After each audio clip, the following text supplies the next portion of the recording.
Rekomendasi bagi Anda yang ingin mencari takjil yang murah meriah, bisa kunjungi kedai takjil yang beralamat di Jalan Yosudarso, Kelurahan Moneng Sepati, Kecamatan Lubuk Linggau Selatan 2, Kota Lubuk Linggau.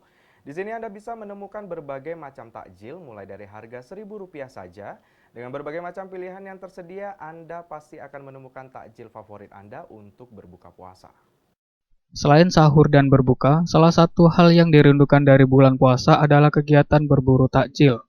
Takjil sangat populer di bulan Ramadan, diartikan sebagai hidangan untuk berbuka puasa. Rekomendasi bagi Anda yang ingin mencari takjil yang murah meriah, bisa kunjungi kedai takjil yang beralamat di Jalan Yosudarso, Kelurahan Moneng Sepati, Kecamatan Lubuk Linggau Selatan 2, Kota Lubuk Linggau.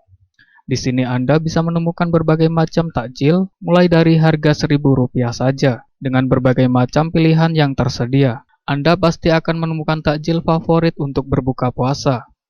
Kedai takjil ini menjual berbagai macam kue, gorengan, pempek, dan masih banyak lagi. Dengan harga yang terjangkau, Anda dapat menikmati berbagai hidangan lezat untuk berbuka puasa tanpa perlu khawatir tentang biaya. Tak hanya beraneka ragam olahan makanan ringan asin dan manis, kedai takjil ini menjual beberapa jenis lauk pauk, hingga beragam jenis bubur. Semua itu ramai diburu oleh masyarakat Kota Lubuk Linggau, karena rasanya yang lezat, menu yang beragam dan harganya terjangkau. Risti Ria Anggraini, Silambari TV melaporkan.